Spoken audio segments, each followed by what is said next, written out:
দর্শক আমন্ত্রণ জানিয়ে শুরু করছি আজকের কালবেলা লিড নিউজ। আমাদের আজকের লিড নিউজের শিরোনাম, বিচার বিভাগের পদ সৃজনের ক্ষমতা এখন সুপ্রিম কোর্টের।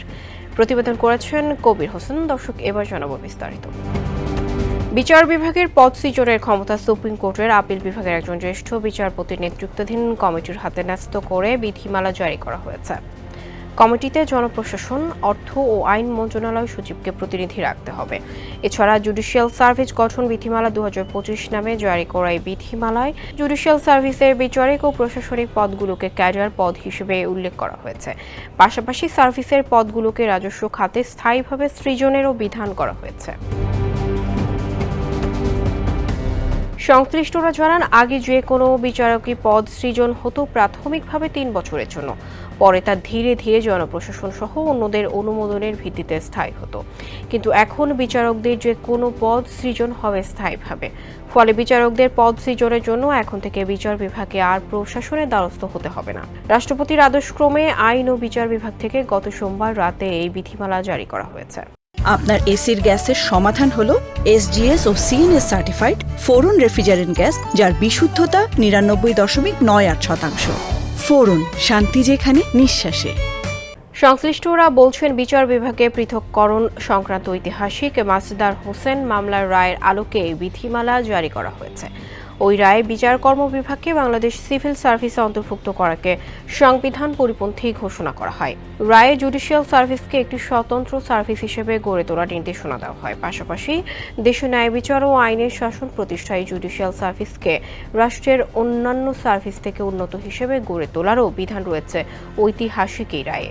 রায়ে বলা হয়, তেল জলে যেমন মেশে না, তেমনি বিচার বিভাগে প্রশাসনের সঙ্গে মেশানো যাবে না। এছাড়া সংবিধানের 115 অনুচ্ছেদে বিচার বিভাগে দায়িত্ব পালনকারী কর্মকর্তাদের বিষয়ে পৃথক বিধিমালা তৈরির ক্ষমতা রাষ্ট্রপতিকে দেওয়া হয়েছে। মাজদার হোসেন মামলার রায় ও সংবিধানের আলোকে বাংলাদেশ জুডিশিয়াল সার্ভিস গঠন বিধিমালা 2025 জারি করা হয়েছে।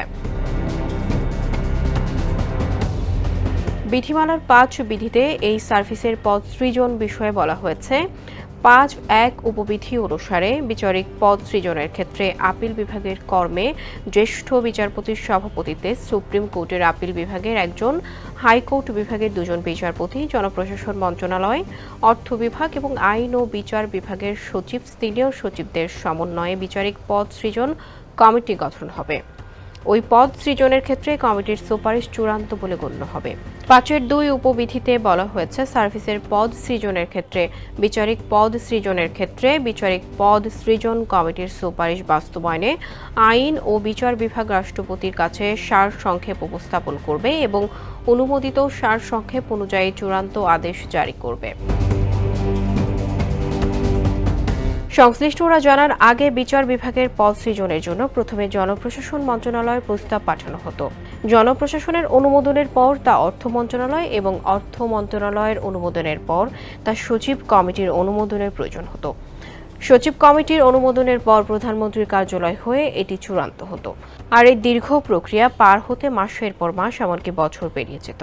ফলে বিচারক শূন্যতায় বিচার কাজ ব্যাহত হতো। এছাড়া প্রশাসনের হাতে পদ সৃজনের ক্ষমতা থাকায় কোনো আদালতের জন্য কতটি পদ সৃজনের প্রয়োজন তা নির্ধারণ কঠিন ছিল।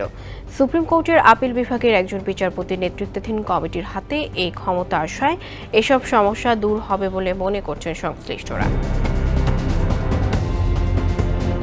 বিধিমালার 3 ধারায় জুডিশিয়াল সার্ভিস গঠনের ব্যাপারে বলা হয়েছে। এতে উল্লেখ করা হয়েছে, সংবিধানের স্বীকৃত মতে বাংলাদেশ জুডিশিয়াল সার্ভিস নামে একটি স্বতন্ত্র সার্ভিস গঠন করা হবে। 3 ধারার 3 উপধারায় বলা হয়েছে, এই সার্ভিস নিম্ন বর্ণিত ব্যক্তিগণের সমন্বয়ে গঠিত হবে, যথা ক, বাংলাদেশ জুডিশিয়াল সার্ভিস বিধিমালা 2007 অধীন গঠিত বাংলাদেশ জুডিশিয়াল সার্ভিসে নিযুক্ত ব্যক্তিগণ, এবং খ, যারা নিযুক্ত হবেন। বিধিমালার 4 ধারায় সার্ভিসে অন্তর্ভুক্ত পদগুলোর ব্যাপারে বলা হয়েছে। এতে বলা হয়েছে, তফসিলে উল্লেখিত পদ হবে সার্ভিসের ক্যাডারদের পদ। 2, সার্ভিসের পদগুলো রাজস্ব খাতে স্থায়ীভাবে সৃজন করা হবে। বিধিমালার সঙ্গে যুক্ত করা তফসিলে জুডিশিয়াল সার্ভিসের বর্তমান কর্মরত 1819টি বিচারিক পদ এবং 120টি প্রশাসনিক পদ রয়েছে। বিধিমালায় এগুলোকে ক্যাডার পদ হিসেবে উল্লেখ করা হয়েছে। বিচার বিভাগের সংশ্লিষ্টরা জানান, এর আগে জুডিশিয়াল সার্ভিসের সদস্যরা বিশেষ ক্যাডারভুক্ত ছিলেন। 2007 সালের 1 নভেম্বর বিচার বিভাগ পৃথককরণের পর তৈরি করা জুডিশিয়াল সার্ভিস বিধিমালায় ক্যাডার শব্দ বাদ পড়ে যায়। শুধু জুডিশিয়াল সার্ভিসের সদস্য উল্লেখ থাকায় বিচারকরা বিদেশে স্কলারশিপ প্রাপ্তির ক্ষেত্রে বৈষম্যের শিকার হচ্ছিলেন। এছাড়া মাসদার হোসেন মামলার রায় জুডিশিয়াল সার্ভিসকে উন্নত সার্ভিস হিসেবে গড়ে তোলার কথা বলা হলেও ক্যাডার শব্দ না থাকায় দুর্বল সার্ভিস হিসেবে বিবেচিত হচ্ছিল। পার্শ্ববর্তী দেশ ভারতের পশ্চিমবঙ্গে ওয়েস্ট বেঙ্গল জুডিশিয়াল কলস 2004-এ বিচারকদের ক্ষেত্রে ক্যাডার শব্দের ব্যবহার করা হয়েছে। এজন্য বিধিমালায় জুডিশিয়াল সার্ভিস সদস্যদের ক্যাডার হিসেবে উল্লেখ করা হয়েছে। এছাড়া ক্যাডার পদ স্থায়ীভাবে সৃজন করা হয়েছে। এতে করে জুডিশিয়াল সার্ভিসের বিভিন্ন পদ সৃজন এখন থেকে আর অস্থায়ীভাবে হবে না। এছাড়া আগে বিচারকদের বিভিন্ন প্রশাসনিক পদে প্রেষণে নিয়োগ করা হতো, কিন্তু প্রশাসনিক পদগুলো এখন বিচার বিভাগের জন্য নির্দিষ্ট পদ হিসেবে বিধিমালায় উল্লেখ করায় বিচারকদের আর প্রেষণে নিয়োগ করতে হবে না বলেও জানা গেছে। গত সোমবার রাতে আইন ও বিচার বিভাগে পদায়ন বিধিমালা নামে আরও একটি বিধিমালা জারি করা হয়েছে। এতে আইন মন্ত্রণালয়ের আইন ও বিচার বিভাগের বিভিন্ন পদে নিয়োগ বিচারের মধ্যে থেকে 75% নিয়োগের বিধান করা হয়েছে। বিধিমালার 4 ধারা আইন ও বিচার বিভাগের নিয়োগের পদ্ধতি উল্লেখ করা হয়েছে। 4 বিধির 1 উপধারায় বলা হয়েছে, এই বিধিমালার তফসিলে বর্ণিত নিয়োগ পদ্ধতি অনুসরণের এবং প্রয়োজনীয় যোগ্যতার ভিত্তিতে বাংলাদেশ জুডিশিয়াল সার্ভিসের সদস্যদের আইন ও বিচার বিভাগে বিভিন্ন পদে নিয়োগ করতে হবে। 2 উপবিধি 1-এর বিধান সত্ত্বেও সহকারী সচিব, সিনিয়র সহকারী সচিব, উপসচিব, যুগ্ম সচিব ও অতিরিক্ত সচিবের 25% পদে বাংলাদেশ জুডিশিয়াল সার্ভিসের সদস্য, বহির্ভূত সহকারী সচিব, সিনিয়র সহকারী সচিব, উপসচিব, যুগ্ম সচিব ও অতিরিক্ত সচিবদের মধ্যে হতে নিয়োগ করা যাবে। তবে শর্ত থাকে যে উপবিধি 2-এর অধীন নিয়োগের ক্ষেত্রে জনপ্রশাসন মন্ত্রণালয় কর্তৃক আদেশ জারির পূর্বে আইন ও বিচার বিভাগের সম্মতি গ্রহণ করতে হবে। 5 ধারায় নিয়োগের আদেশ জারির ব্যাপারে বলা হয়েছে। উপধারা 1-এ বলা হয়েছে, এই বিধিমালা অনুসারে বাংলাদেশ জুডিশিয়াল সার্ভিসের সদস্যদের মধ্যে থেকে সহকারী সচিব, সিনিয়র সহকারী সচিব, উপসচিব, উপসলিসিটর, যুগ্ম সচিব, সলিসিটর পদে নিয়োগের ক্ষেত্রে আইন ও বিচার বিভাগ বাংলাদেশ সুপ্রিম কোর্টের সঙ্গে পরামর্শ করে সিদ্ধান্ত গ্রহণ এবং প্রয়োজনীয় আদেশ জারি করবে। উপধারা 2-এ বলা হয়েছে, অতিরিক্ত সচিব এবং সচিব পদে নিয়োগের ক্ষেত্রে বাংলাদেশ সুপ্রিম কোর্টের সঙ্গে পরামর্শ করে রাষ্ট্রপতির অনুমোদন ক্রমে আইন ও বিচার বিভাগ প্রয়োজনীয় আদেশ জারি করবে। এতে আইন, বিচার ও সংসদ বিষয়ক মন্ত্রণালয়ের প্রথম শ্রেণীর পদে নিয়োগের নীতিমালা 2001 রহিত করা হয়েছে। জানা গেছে, প্রথম শ্রেণীর পদে নিয়োগের নীতিমালা 2001 বাতিল করে 2007 সালের 29 নভেম্বর প্রজ্ঞাপন জারি করে। এতে করে বিচারকদের আইন মন্ত্রণালয়ের বিভিন্ন পদে দায়িত্ব পাওয়ার পথ বন্ধ হওয়া উপক্রম হয়। তখন জেলা জজ মোহাম্মদ আফতাব উদ্দিন 2001 সালের ওই নীতিমালা বাতিলের দাবিতে হাইকোর্টে রিট করেন। এই রিট মামলায় প্রাপ্ত তথ্য থেকে জানা যায়, 2001 সালের ওই নীতিমালায় আইন মন্ত্রণালয় সচিব পদসহ আইন ও বিচার বিভাগের প্রথম শ্রেণীর সব পদের মধ্যে 75% পদ বিচার বিভাগীয় কর্মকর্তাদের জন্য সংরক্ষণ করা হয়। কিন্তু সাবেক প্রধান বিচারক, কমিশনার, প্রশাসন ক্যাডারের কর্মকর্তা কাজী হাবিবুল আওয়াল আইন সচিব থাকা অবস্থায় 2001 সালে ওই নীতিমালা বাতিল করেন।